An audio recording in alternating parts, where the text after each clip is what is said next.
first, thank you both for writing this, because there was a part in there where I kind of came through Oprah's story, but by the time I finished her foreword, I was emotional because I realized how much time as a woman I had spent wasting on food and valuing days as bad and good and hiding from life when I didn't feel I deserved it due to that. So I think I felt this release in reading it. So I think beyond obesity and all of the science, there was this shame with food. And so I thank you guys for that, because Oprah, you specifically used the term food noise. Can you explain to people that maybe don't understand that, or maybe do and don't realize they do, what that is? Yeah, I was in Australia speaking on stage, and I was talking about food noise, and a guy who had lost 110 pounds on the medication said it was the first time he'd ever heard somebody else articulate. It's that voice in your head that doesn't go away.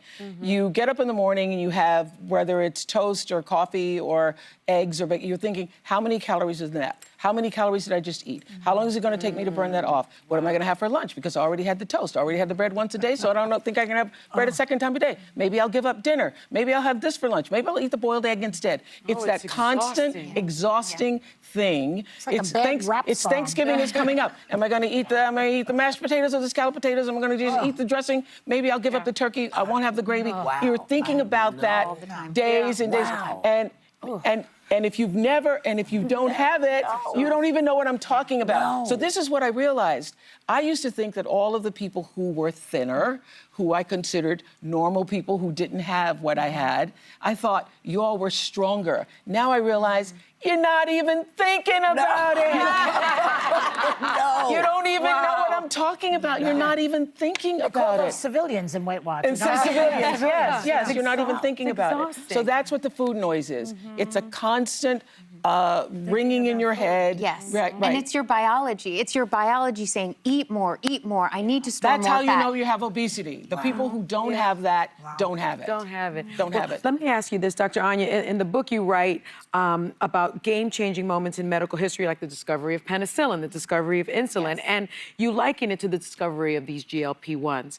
My question, though, is, what are we going to do about the cost? Because while we know it works for so many people, there are so many people that just cannot access this. This used to be medication that was just for the rich and famous.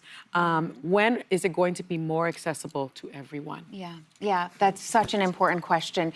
And first, let me say, these medicines are transformational. They are transforming people's lives and health. So obesity is related to over 200 other diseases, heart disease, diabetes, 13 types of cancers. So if we treat this one disease effectively, we can potentially prevent or treat hundreds of other diseases and literally transform the health of our world. So to your question, well, what about access? How do we get more access? And I think, how do we get more access for patients?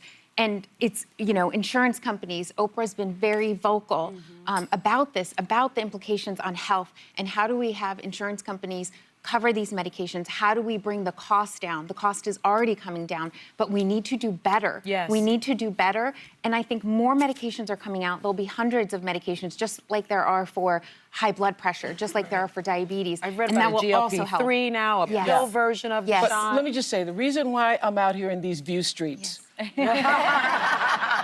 reason I'm out here in these view streets and have put myself out here is because I believe these medications should be accessible to people who need them the most. And I think the insurance companies need to get on board with the program and stop pretending like this is not a chronic disease. It's a chronic disease, and the way you fix a chronic disease is to be able to offer it to as many people as need it for their disease. So, Robert Kennedy Jr., this is direct to you. You want to do something about people's health? Here's something you can do. You can help fight and make sure that